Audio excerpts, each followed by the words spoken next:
जी, इनका कहना था कि हमारे पूरे 9 करोड़ से ज्यादा जो लगभग 9 से 12 करोड़ के आसपास ईरानी हैं उन सबको पहले बंकर में रखो, अगर वो सुरक्षित होंगे तब जाएंगे, नहीं तो हम मरना कबूल करते हैं।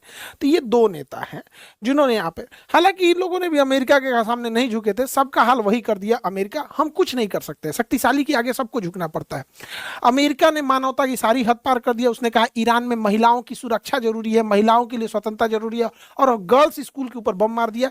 इतनी लड़कियां मर गई, जो जेनेवा कन्वेंशन का खुला उल्लंघन है। लेकिन अगर हम लोग कश्मीर मांगने लगे तो हमारे ऊपर नियम कानून आ जाता है, वर्ल्ड सैंक्शन आ जाते हैं, लेकिन इन पे नहीं लगता है। इसने पूरे टॉप लीडरशिप को ही मार दिया एक मिसाइल झटके में।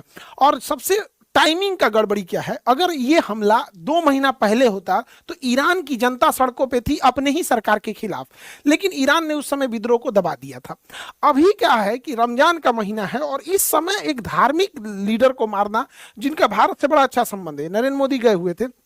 आप देखेंगे, ये प्राइम मिनिस्टर है वहाँ की, ईरान की, इनका हेलीकॉप्टर दुर्घटना हो गया था क्योंकि हेलीकॉप्टर दूसरे देश का था, इनका नहीं था, और इनको अमेरिका ने मिसाइल से मार दिया।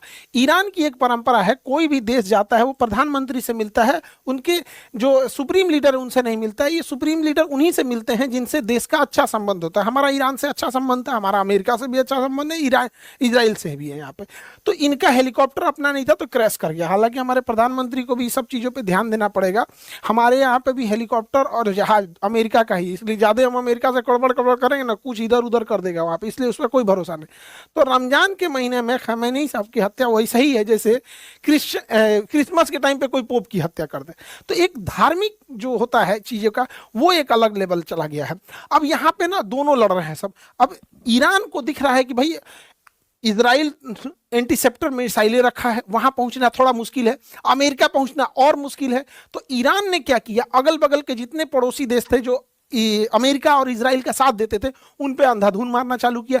दुबई, जो कहते थे हबीबी कम टू दुबई, मारा दुबई एयरपोर्ट पे। भारत का एक ज्योतिषी दुबई एयरपोर्ट पे फंस गए थे अभी कि भैया ज्योतिष लोग